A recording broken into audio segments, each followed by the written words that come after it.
বন্ধুরা দেখতে পাচ্ছেন রসগোল্লা অসম্ভব পরিমাণে স্বাদ। এখন বন্ধু একটা মুখে দিল, সেই লাগতেছে। একটা খাবো এখন। বাহ, কি মজাই লাগতেছে না? বন্ধু এখন একটা মুখে দিল, আহ কি এক্সপ্রেশন না দিতেছে বন্ধু।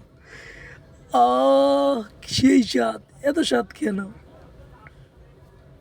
এই ফাঁকে বন্ধু আরেকটা মুখে দিয়ে দিল। বন্ধুর এক্সপ্রেশন তো ভালোই।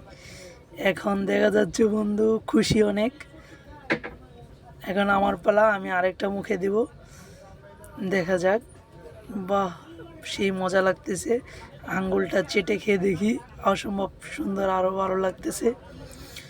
এখন আরেক বন্ধু খাবে, গ্রানে বন্ধুর পেট ভরে যাচ্ছে। কি এক্সপ্রেশন না দিতেছে! আহা বন্ধু, ইস, জিভে জল চলে আসছে বন্ধু। আস্তে খাও, আস্তে আস্তে, এটা রস